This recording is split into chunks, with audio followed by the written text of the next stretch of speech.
How's it going, everybody? This is Dominic Minchella. I am the Kansas City Chiefs co-beat writer for On SI and the host of the Kansas City Chiefs Insider Podcast.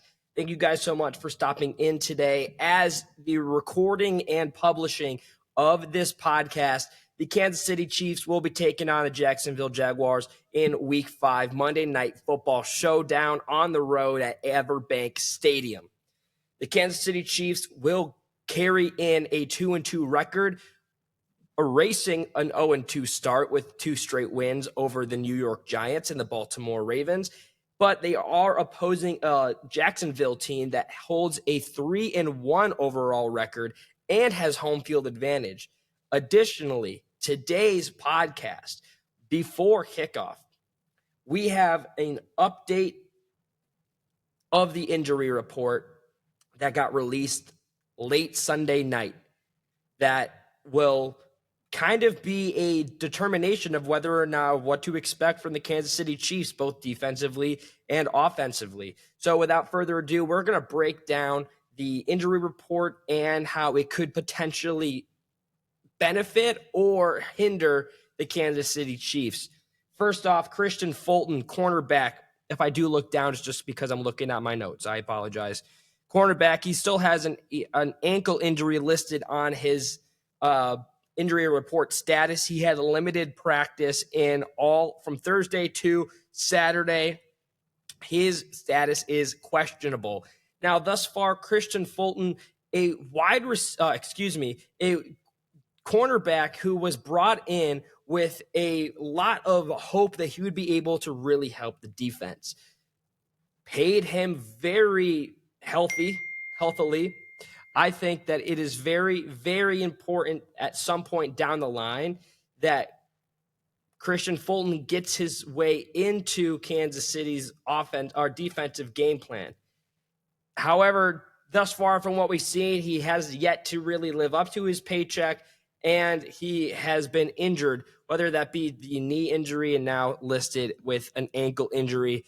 It's going to put a lot more pressure on the other cornerbacks in the room, primarily Trent McDuffie, to hopefully come up strong against some Jaguar wide receivers. Hollywood Brown found his way onto the injury report with an ankle injury as well, but he had full participation and has not been ruled out for the game. Very important because Hollywood Brown is likely to be the primary target, especially with the news that is coming up down the line of this podcast. He's been a very, very reliable veteran wide receiver, and I hope that he's able to pick up right where he left off and continue to have a purpose and be a factor for the Kansas City Chiefs on the offensive side of the ball against Jacksonville. We got Mike Dana, defensive end, quad issue, but he also had full participation. He has been playing fairly okay thus far this season. Quarterback Patrick Mahomes, he is listed on the injury report with a groin injury. He did have full participation, though, and he is likely to still play. Keep in mind, though, ladies and gentlemen, that when these injury reports do come out, there is the potential of the underlying possibility of, these guys aren't playing 100%. Football is a very grueling game. It's a long season. They take a week off in between games for a reason to make sure that their body is prepared for the battle that they go into. Quarterback Patrick Mahomes, if he's on the field, that the Chiefs still have a chance to win offensively. So that's always a good sign to not see him questionable. And even if he was questionable, I think that they would find a way to get himself into the game whatsoever without relying on backup quarterback Gardner Minshew.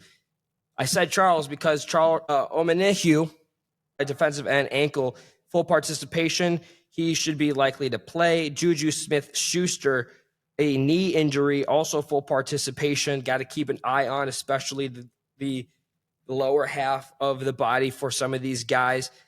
Thus far, it's all been lower body, believe it or not, for all these guys. Jawan Taylor, was listed with a knee injury, has full participation. And, he's a guy that regardless of how he has performed thus far into the season on the offensive line at right tackle, he's a guy that you're going to have to need out there, especially against Jacksonville. They have a very strong rushing attack that they like to use, and I think that Jawan Taylor, being a former Jaguar himself, it's a nice homecoming, some would say, in a sense that hopefully that he would be able to help the Chiefs kind of lay them to bed and move on with a victory. James Winchester, long snapper with a hamstring injury. He's had full participation. And then here are the big ones. Two other questionable ones that were listed. We'll start with Omar Norman Lott, the Chiefs' second-round pick from the 2025 NFL Draft, defensive tackle. Shoulder injury. He did not play Thursday or Friday, and he did not play on Saturday. He is listed as questionable. I would go as far as to say, though, if he hasn't played, unless barring a complete turnaround, I hope that there is some of that. That's not a promising sign to have a rookie get banged up and wanting to put him out there. If they really do need him and he is feeling well, I'm sure that hasn't been ruled out just yet. If he is questionable, I'm hopeful that he can get out there and try and help in whatever defensive snaps that he can. But he is a player to keep an eye on, especially with a shoulder injury at that a big body like that in a grueling position. You need that upper body strength as well as the lower body strength. I would say that it is a kind of a benefit, though, that he is having an upper body restriction than a lower body, because a guy, like I said, with his size, I think it's more valuable if his lower half is strong and healthy. But then we come to the biggest caveat of the injury report, and that is Xavier Worthy, the man who just returned in week 4 against the Baltimore Ravens, had a great game, led the team in both rushing yards and receiving yards. He is a firecracker when he is on the field. He has fallen on the injury list as questionable, this time listed with a shoulder/ankle injury. As we know, Xavier Worthy got hurt in week 1 after friendly fire with Travis Kelce in Sao Paulo, Brazil, against the Los Angeles Chargers.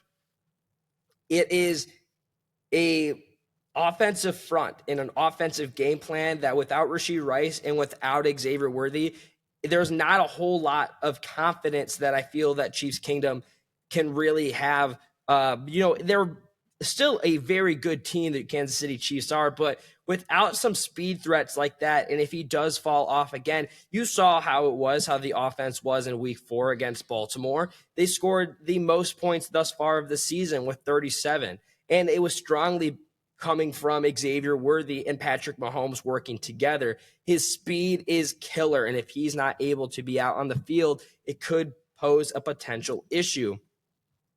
You also, his shoulder injury, I told you that it is something to keep an eye on, especially if, the dislocation, it could be a little tender here and there. And then an ankle injury as well. This guy's getting beat up early. I think that in a position of where you are right now, knowing that Rashee Rice is coming back relatively soon, week 7 to be precise, it is important to be careful with how you go with maneuvering the Xavier Worthy injury going forward, whether that be to his ankle or his shoulder. It is very, very crucial that the Kansas City Chiefs don't rush him back.